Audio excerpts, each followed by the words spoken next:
Good morning. This is Kelley Hobart from Alpaca Direct, and I'm here today talking about a Holiday Slipover pattern by Petiteknits.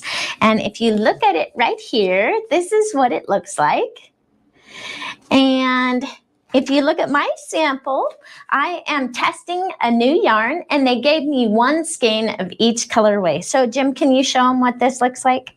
So I had to be very creative in how I'm knitting mine because I only had one skein of each color. So you can see it's going well here. And I have really enjoyed, this is an alpaca blended yarn that I'm trying out. And it's a single ply yarn that has a nice halo to it. And this project has not been blocked yet. And I am enjoying the yarn and enjoying the pattern. But I thought when I was going through this pattern, it seems as if when I was looking at comments from other people who had knit the project, that it had up to larger sizes, but some people had complained that the larger sizes didn't really fit because it had almost the same stitch count. So let me show you what I was talking about. So on here, I have our back size. It says cast on for an extra small is 30 stitches. Small is a 30 stitches. Medium is a 31, 33, 36, 37, and 38. You see there's not a huge amount of stitch change between the extra small at 30 stitches and the 5XL at 40 stitches. And then I thought, well, what if you did your gauge swatch and you took the measurements from the back of a sweater that you liked? For instance, these are all sweaters that I wear all the time. And maybe turn them around so they can see. Yes, let me turn them so you can see. These are my favorite sweaters that I like to wear whenever it gets cold. So when you're looking at a pattern to decide if you want to make that pattern, there's a couple things that you want to look at. 4 things to be exact, actually.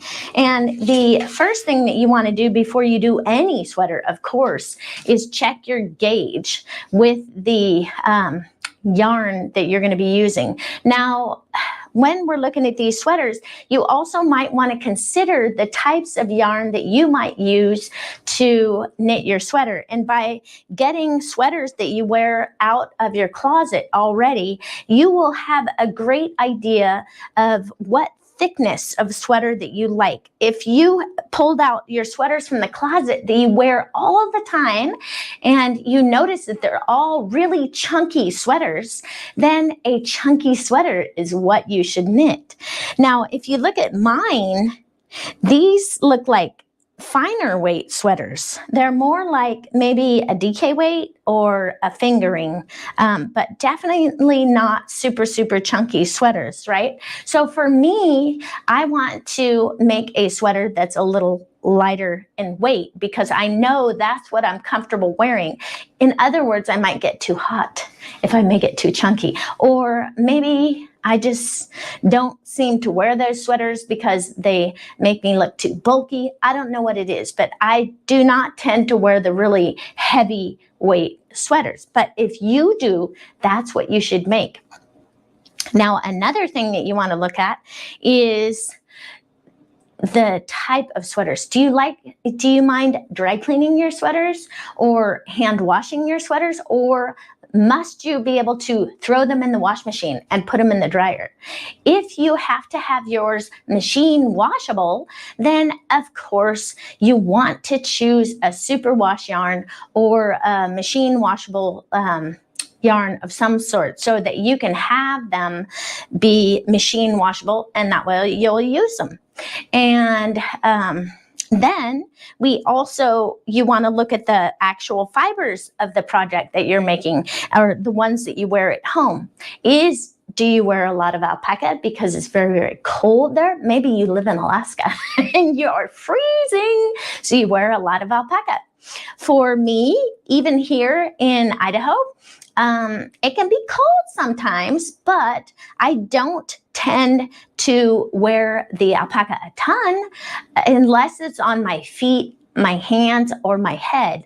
The alpaca sweaters, you better be in a blizzard or you better have a heater that doesn't work in your house or something, because, or you could, you know what I've done before that works great is I wear a silk liner or a liner between me and the alpaca sweater, and that way I can wear it more often. So I do have an alpaca sweater here, down here at the bottom. And I do wear this alpaca sweater fairly often, but I always wear it with a liner, and that keeps some of the heat away from my skin, so I can enjoy wearing my alpaca sweater and not have smoke coming out my ears because I'm too hot. So lots of people joining us. I'm not sure. Good morning, everyone. It's so nice to have you here with me. I'm here talking about patterns to choose when you're interested in knitting a sweater and how you might decide to go about doing that. And I find that the easiest way to decide what kind of patterns you should knit is by pulling out your 4 or 5 favorite sweaters out of the closet and taking a look at them. And another thing that you might want to look at is like this alpaca sweater, for instance, is what we call a set-in sleeve. So set-in sleeves, this look here, gives you a more structured, formal look to your sweater. Some sweaters are knit in kind of like a rectangle, and then the sleeves would, this seam right here would actually be down here. It's called a drop sleeve. And a drop sleeve looks much less formal, but it's very trendy. And some people may love wearing those kinds of sweaters. So just look in your closet to see what it is that you are wearing, and you will know that which type of sweater fits you best. Now, this is one that I often wear, and it's very reminiscent of a raglan sleeve. And it is very comfortable for me, and it goes well with my blue jeans, which I almost always wear. Now that I live here in North Idaho, I wear a lot of blue jeans. And here's another one that seems as if it has that set-in sleeve look to it. And here is another one where I have kind of a set-in sleeve look.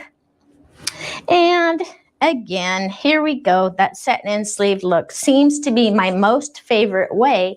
So when I am going to knit my sweaters for home, I'm going to look for set-in sleeves. And if you're searching, you can just search set-in sleeve, top-down or bottom-up sweater. Actually, it's usually top-down. And then you can find yourself a great pattern by doing that. Now, let's see. You should ask them who's making sweaters. Is anyone starting to make sweaters now? Are you guys starting to make sweaters for winter? It's a kind of a fun project to do. It is a huge undertaking, and many people are really afraid of putting a ton of time and energy into making a sweater and just to find out that it doesn't fit. So don't forget to check your gauge. So I've had people ask me, is gauge important?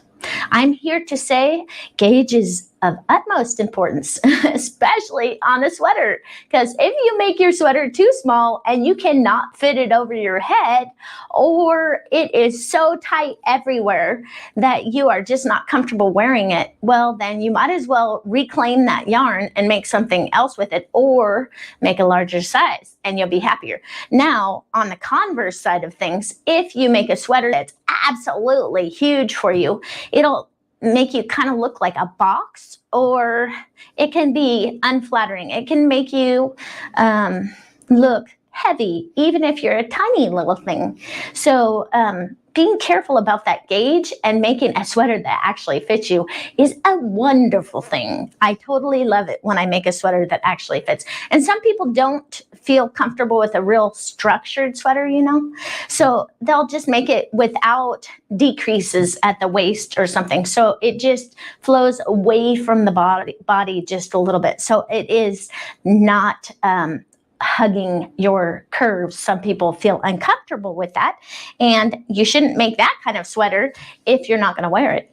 So here is our Petiteknit Holiday Slipover sweater pattern.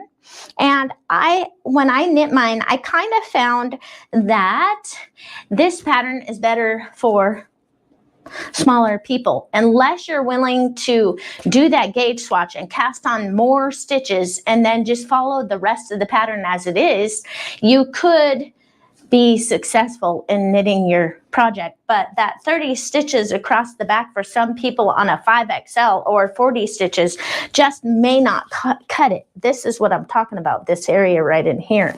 So, you know, I don't think it's a pattern for everyone.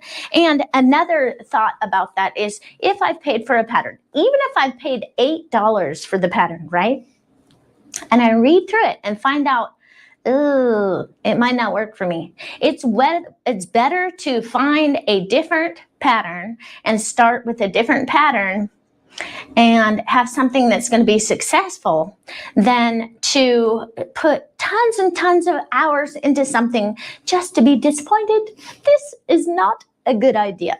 So I'm saying that if you have paid for an $8 pattern and you think it's not going to work, and you have sound reasoning behind why it's not going to work, or maybe you've read on Ravelry and a bunch of people have said that larger sizes don't work, then, and you want to knit a larger size, well, then maybe you need to either be advanced enough of a knitter so that you can change that stitch count and not be worried about it, or you choose a different pattern. So I always like, for beginning knitters, if I can find a pattern where people have done bazillions of projects on it and they all love it, then that is a better pattern for you to choose than maybe a pattern that only has like 1 or 2 projects and not really any comments in the comment section. As far as free patterns, there are a couple free patterns that are good for beginning sweaters. I love that brick pattern by Claire Lee. It's not a bulky weight pattern, but it is a pattern that was very easy to follow, and it's a free pattern. And if you like free patterns, that was a good free pattern. I would highly recommend that. On Claire Lee, yeah. I made a sweater with that one, and I really liked her, the way she wrote her pattern. It was easy to follow, fun, enjoyable, and actually worked. And so if you're looking for a very first sweater pattern, that was a good one to look at. But this Petiteknit Holiday Slipover, I do like the idea of a very chunky slipover. And I think this looks very cute on her. I like how she split the hem at the bottom so that it doesn't suck in at the bottom. The traditional sweaters where they do the ribbing at the bottom with the same stitch count as they did the stockinette stitch, and then they do the ribbing and it just sucks in and it gives this balloon shape, and the balloon shape gives you the balloon right over your tummy area, and it makes you look heavy even if you're not heavy. And so I don't really like that look. And you can tell on my sweaters here, if you look at my sweaters, see how the ribbing is the same at the bottom as it is at the top. That means they either used a larger needle for this ribbing, which I can tell that they did not. They increased the stitch count. And that's what I like to do with my projects. When I did this one, I added a couple extra stitches because I need a multiple of 4 plus 2 knit stitches on the end, because I wanted my knit stitches to match on the edges, and now they do. And it sits flat. You can see it's not sucked in at all. And I really like that look of not having my ribbing sucked in, but have it exactly the same width as the stockinette stitch. So by increasing just a little bit, maybe up to 10%, when you're using a finer weight yarn, gives you the ribbing that is beautiful, but doesn't do that balloon effect thing that is kind of, to me, it's unsightly. I do not want a big puffy area right around my tummy. It's just, for me, I don't want that. So that's how I solve that problem. Now, you guys, as we're going along, don't forget that every week we give a prize. And for this last week, it was for some of this lovely Bravo alpaca baby yarn. It's 100% baby alpaca, and it is lovely for, I love using alpaca for gloves, hats, anything on your hands, feet, or head. And it's wonderful. You could do a sweater out of it if you want, but just remember, it's going to be the warmest sweater in the world. So if you want to go out into a blizzard, I went out into a blizzard one time with baby alpaca yarn, and I had to take my jacket off because I was so cold, huh, Jim? You're warm. So warm, I'm sorry. But it was freezing cold out there. And we were in the blizzard, and I had to get underneath the truck to put the chains on because Jim couldn't get underneath there. So here I am. It's like 10 o'clock at night. We're in a blizzard going up to Yosemite. Jim, of course, I told him we shouldn't go because it was a horrible snowstorm, but he said we needed to be on time, and we had already committed to it. So off we went. Here we are at 10 o'clock at night, right? Going up to Yosemite in a blizzard. And I had to take my jacket off because I was too hot underneath the truck in this blizzard with the snow just everywhere swirling around. And so that sweater saved me and kept me very, very warm. Of course, the end of the story was we got up to Yosemite, and Jim said, "Who is that crazy person over there?" And it turned out to be his friend. So they stayed with us. Yes, it was for Indian princesses when our daughter was little. And they stayed with us for a couple days in our cab-over camper, which was a little tiny for 8 people, but we managed. And so anyways, that's where a nice alpaca sweater comes in handy, because you will not freeze to death wearing an alpaca sweater. You will be safe. So if you like mountain climbing up in the snow freezing, you like it when it gets down to 0 degrees, then you'll be all set if you make yourself an alpaca sweater. Just remember that when you go back into your house and you have your thermostat set on 73 degrees, you are going to be blowing smoke out your ears. So just to keep that in mind when you're knitting. But I wear my alpaca socks in the house, right, Jim? Yeah. In the wintertime when my feet get cold, everything gets cold. Anyway, having alpaca on your feet is totally fantastic. And you guys know that we sell alpaca socks on alpacadirect.com. So if you haven't tried our alpaca socks, you should. I love them. What are the ones that, the name of the ones that I like? Extreme boot socks. Extreme boot socks. Oh, those are my favorite. So they're so thick. They have full terry throughout, which is those nice big loops, and they keep your tootsies warm. So, and a lot of people that I know, I give them for gifts. They wear them as slippers around the house and to bed. And for those who I do give gifts to, those socks, and they treat them like jewels, like precious jewels, because they are so wonderful and they're so life-changing for us people who are always cold. So now I wanted to mention what the prize is for this week, and it is Vintage Chunky. And if you guys haven't tried Vintage Chunky, let me tell you what it's made out of. It's 52% acrylic, 40% wool, and 8% nylon. And this is made by Brocco. Brocco does a great job with this chunky weight yarn. It's fantastic for machine washable yarn because it gives you a little bit of wool, so you get a little bit of warmth, but not too much warmth. So I like sweaters made out of this yarn because you won't get too hot. And the price point, if you're knitting your first sweater, I highly recommend this yarn because you're not going to break the bank to be able to knit a sweater. And using the chunky weight yarn means you're going to get done more quickly. And it's just a fantastic yarn. And I love these 2 colorways. So this one is kind of lilac with gray. And this other one is a very, very vivid blue. So we have the Lilac and blue. Lilac and blue. So you guys choose. What you do is you post comments in the comment section. Let us know what you're working on. Hey, don't forget those patterns. If you have patterns, I love hearing what the names are because I look them up. And lots of times, if it is, it piques my interest, I will be knitting it too. And I am thanking you in advance because a lot of you out there have gave me great ideas for future Technique Tuesdays or just projects that I love to knit. So this is Vintage Chunky. in the blue or lilac. So vote. And you guys have to vote, and then we will send the winner, whatever the winning yarn is, out to our winner for the next week. So now, as we're making our sweaters, we got down to, we're deciding if the pattern can work for me. So we looked at our sweaters that we already have. And then another question you might ask yourself when deciding what yarn to use is it single ply? Single ply is not as sturdy as a plied yarn. So if you're using a single ply yarn that is a fingering weight, or you're using a sock yarn with a little bit of nylon in it, is a good choice for sweaters too, because it's made to be socks on your feet, so it's sturdier. So don't forget that you can use sock yarn as sweater yarn, and it works fantastic. And then material content. Now remember what I told you about alpaca.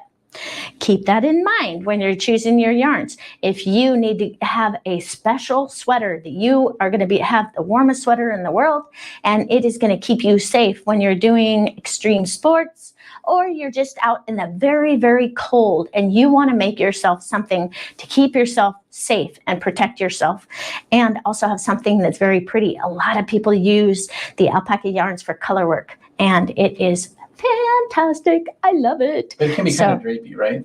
Okay. Yes, it can be drapey. So you also have to keep in mind that whatever needle size you're knitting it with can affect your drape as well. So what I mean by that is, if you're taking an alpaca yarn and you want to give it more structure, if you put it on a smaller needle size, that in itself is going to give it more structure. So keep that in mind when you're using alpaca. You can put it on a smaller needle size. It doesn't take away the softness. It makes it beautifully soft still. It just gives your project a little less drape and a little bit more structure. So I like knitting alpaca on a little tighter gauge. It works very well for me.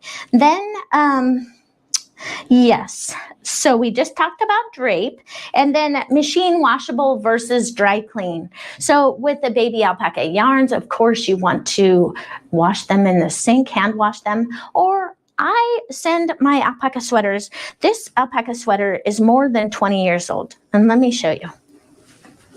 Let's put these down here. Oh, it's about 20.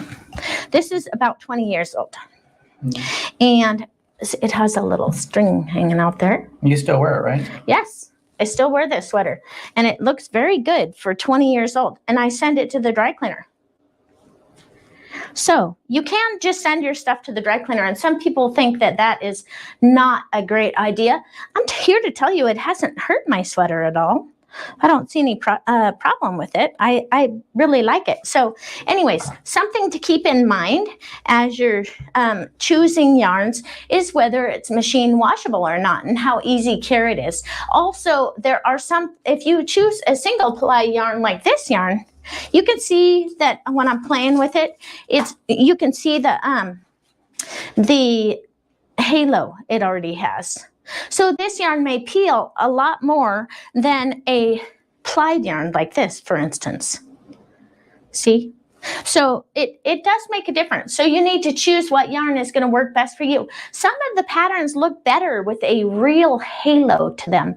The halo is part of what makes the project beautiful. So you can add a tag-along yarn, or like the halo that we have, that's made out of hand-dyed, 100% baby alpaca, and then get that same effect and still use a plied yarn.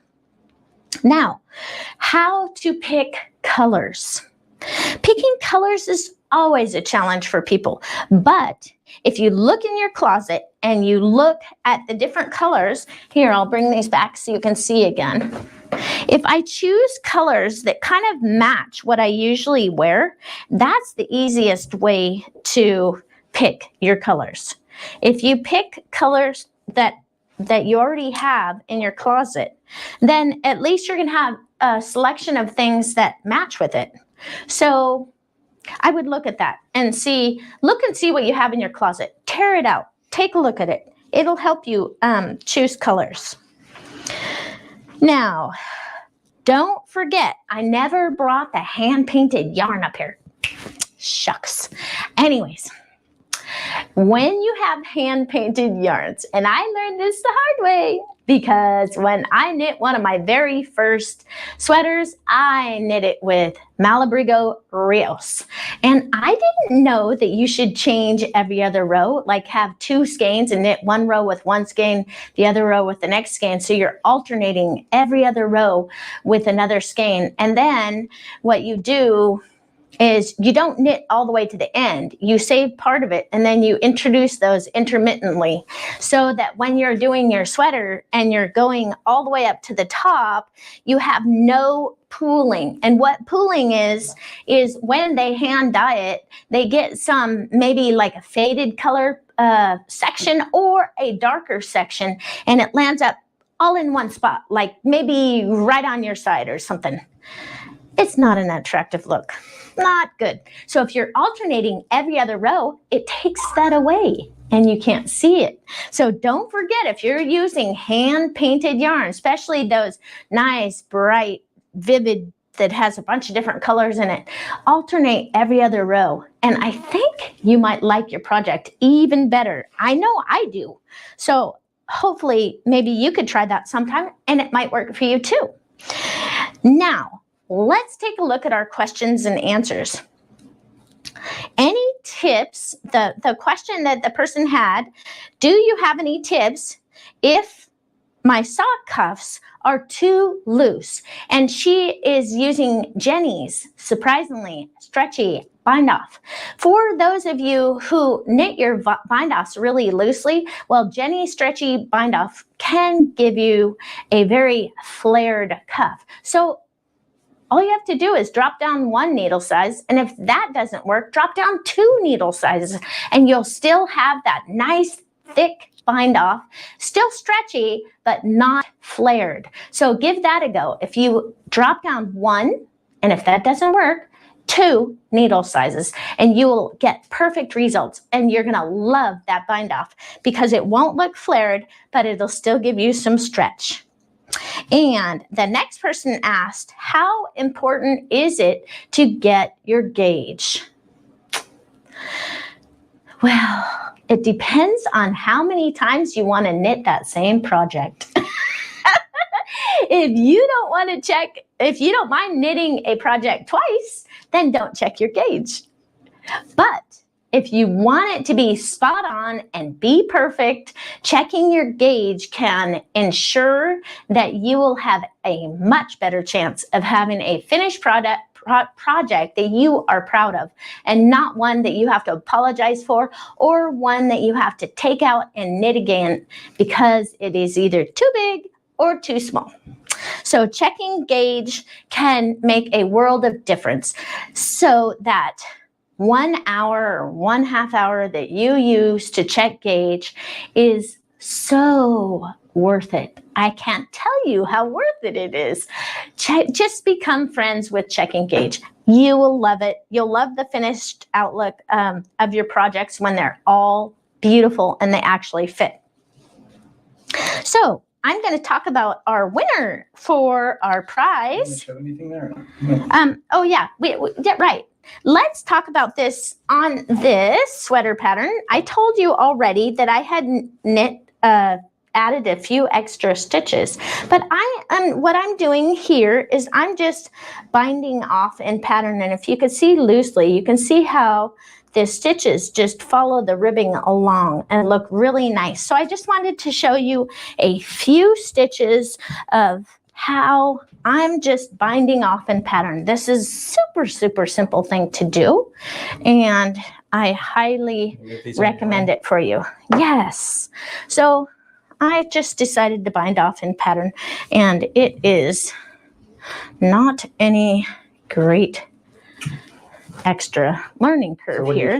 So I'm just showing them how I'm binding off in pattern. So if you look here, this is a purl bump, and you can tell that it's a purl bump because it has that strand of yarn going over the top of it, and no matter how I pull it, it doesn't go away. So on the knit stitches, there's no strand.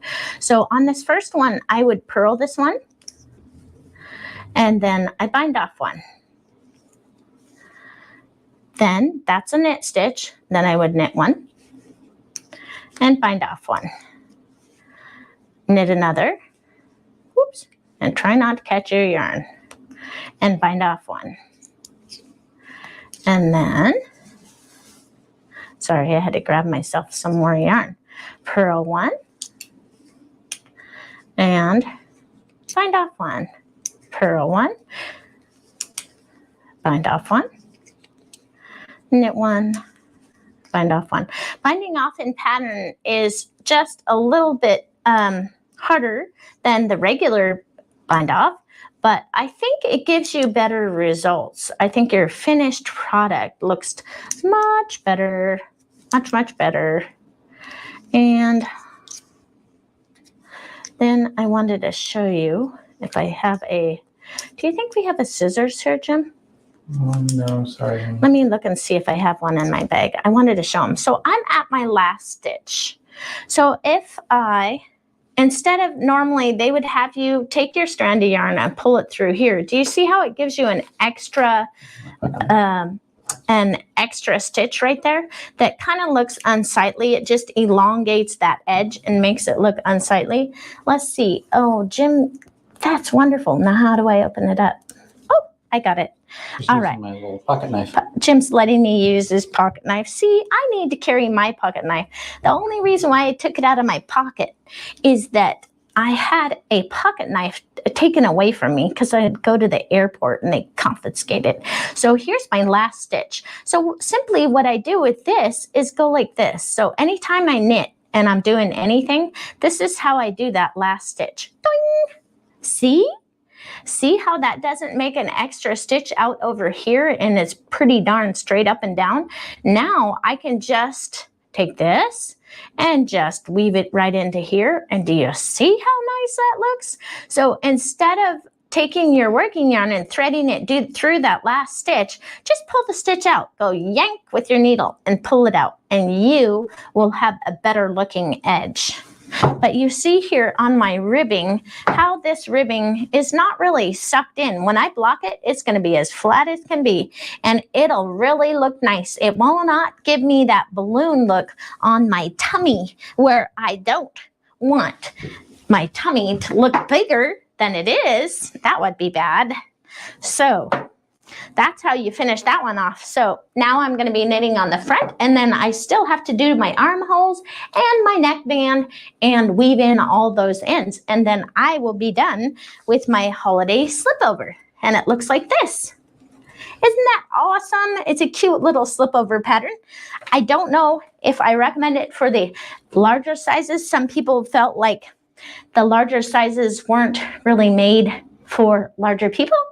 I don't know that for sure or not, because I have only knit the very smallest size. So you guys would have to research that and see. But I do like the style of it. I like the large armholes. I like how it's nice and cozy, and I want to make one out of alpaca. So I have like a little slipover vest. And next time I'm going to use mine in solid colors. I might even use white, like this cream color, the cream color with the tan, and put it together or something, or maybe the light gray. I don't know. There was a question about the yarn you were on this sweater here. It's a yarn that I'm sampling, and it's an alpaca. Yes, I'm evaluating it to see if it's a yarn that will work for us. What I need to do is, I've knit with the yarn quite a bit, and I do like it. It doesn't snag. You can't see where I've caught any stitches, so that's a really good thing. And I haven't blocked it yet, so I don't know how much it's going to grow or what it's going to do. So I still have to do that. But this is a very chunky alpaca, kind of a bulky, it's very bulky yarn, and it's an alpaca acrylic blend. And it seems very nice so far. I like that the colors are vivid. I like that about it. It's totally awesome. I like the halo of it. I'm going to wash it and see what it does, see how much it grows, and see what it looks like after you wear it a little bit. And we'll see how it goes from there. But I'll let you know. Yeah, I always evaluate all the yarns that I'm going to be bringing in, because I want to make sure they're good for you guys. So now I have blended the Lemoore yarn and the Coeur d'Alene yarn, the Bravo Petites, and I'll show you the project. Those are the colorways that I want to use unless I change my mind, but I doubt I will. And this is a project that I'm knitting for you for next week. It's called the Sugarplum Hat. Isn't it cute? Look at this one. You see the blue and the gold? Oh, it's so darling. I love it. I'm so excited. So I will be knitting this hat, and we can go through this next week, and I'll have all different kinds of fun things. Maybe we can even work on that pom-pom thing, and I can show you how to use the pom-pom maker. That would be a great idea. We sold out again. What? Yep, sorry. We sold out the pom-pom? No, that's the quarters, sorry. Oh, you're talking about the custom quarters. No, I'm talking about the pom-pom maker. So we have pom-pom makers at Alpaca Direct, and I can show you guys how to make them so you can make your very own pom-pom for the top of the hat. And this one right here is the pom-pom that is made out of yarn, and this one's made out of that faux fur. Fake fur. Anyway, so I will be talking about that next week, and this is by Knitterella, and I thought it was a cute little pattern. Anyway, I gotta talk about that. Okay, so yes, we need to get our winner. Let's see who that is. Our winner is, one second here. I caught it somewhere. Annette Bem. Annette, you won. Yay. Which color did she win though? Light gray. Oh, light gray was the color. Awesome. Okay, so light gray is the color for Annette Bem. Yay. And this is what yarn? This is Bravo, and it's the regular Bravo, not the Bravo Petites. So you can knit a whole hat from just one skein. So this will be a great yarn for Annette. And that's 100%. That's our own brand, right? So. Yes. And Annette, all you have to do is contact Alpaca Direct customer service and give us your address, and we can get it in the mail to you. I'm sure that you'll enjoy it. So I hope that you guys have a great week, and I will see you next week where we will be talking about our colorwork hat, and we can talk about how lovely and fun it was to knit. So I will see you next Tuesday.